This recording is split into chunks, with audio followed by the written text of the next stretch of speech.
নমস্কার, মৌস কিচেনে আপনাদের সকলকে স্বাগত জানিয়ে আবারও চলে এসেছি একটি নতুন রেসিপি নিয়ে। আজ বানাবো পাবদা মাছের রসা আলু বেগুন দিয়ে।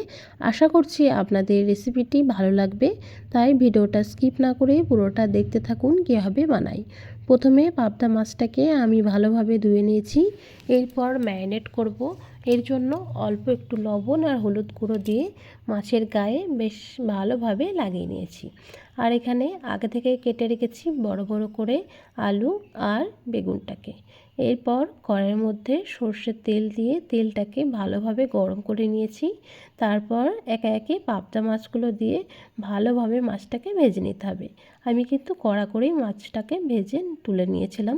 মাছগুলো কিন্তু খুব সাবধানে ভাজতে হবে, এই মাছটা খুব নরম হয়, তাই সব মাছগুলো সাবধানে ভেজে তুলতে হবে। এরপর দিয়ে দিয়েছি কেটে রাখা আলু। অল্প একটু লবণ আর হলুদ দিয়ে আলুটাকে বেশ লাল লাল করে ভেজে নিতে হবে। আলুটা ভাজা হয়ে গেছে, তুলে নিয়েছি। এরপর দিয়ে দিয়েছি কেটে রাখা বেগুন। বেগুনের উপরে দিয়েছি অল্প একটু লবণ আর হলুদ গুঁড়ো দিয়ে বেগুনটাকে ভালোভাবে ভেজে নিতে হবে। বেগুনটা সিদ্ধ হওয়ার জন্য আমি ঢাকা দিয়ে রেখেছিলাম 5 মিনিট মতো। 5 মিনিট পর ঢাকা খুলে বেগুনটা বেশ ভালোভাবে সিদ্ধ হয়ে গেছে ও ভাজা হয়ে গেছে, তারপর আমি তুলে নিয়েছিলাম। এরপর ওই কড়াইয়ের মধ্যে আবার একটু তেল দিয়ে ফোড়নে কালো জিরে আর একটা শুকনো লঙ্কা দিয়ে হালকা একটু ভাজা ভাজা করে নেওয়ার পরে একটা বড় সাইজের টমেটো আমি আগে থেকেই কেটে রেখেছিলাম, সেটা দিয়ে হালকা একটু ভেজে নেওয়ার পরে দিয়েছি রসুন বাটা আর আদা বাটা। তারপর মশলাটাকে ভালোভাবে কষিয়ে নিয়েছি। আর কিছু গুঁড়ো মশলা অ্যাড করেছিলাম, তার মধ্যে ছিল পরিমাণ মতো লবণ, হলুদ গুঁড়ো, লঙ্কা গুঁড়ো, ধনে গুঁড়ো, জিরে গুঁড়ো আর ছিল স্বাদ মতো চিনি। এরপর মশলাটাকে ভালোভাবে কষিয়ে নিতে হবে যতক্ষণ না মশলা থেকে তেল ছেড়ে আসে।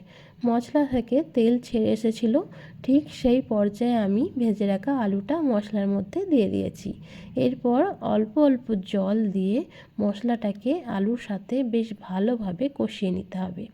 তেল ছেড়ে এসেছিল, তারপর আমি পরিমাণ মতো জল দিয়ে ঢাকা দিয়ে রেখেছিলাম আলুটা সিদ্ধ হওয়ার জন্য। ঢাকা খুলে আলুটা বেশ ভালোভাবে সিদ্ধ হয়ে গেছিলো। তারপর কিন্তু আমি দিয়ে দিয়েছিলাম উপর থেকে ভেজে রাখা বেগুন আর মাছগুলো। উপর থেকে দিয়েছি কাঁচা লঙ্কা চেরা, ধনেপাতা কুচি আর দিয়েছি গরম মশলা গুঁড়ো। আমার এখানে পাবদা মাছের রসা রেডি হয়ে গেছে। ভিডিওটা ও রেসিপিটা কেমন লাগলো অবশ্যই জানাবেন, আর আপনারাও বাড়িতে ট্রাই করবেন। আজকের মতো টাটা।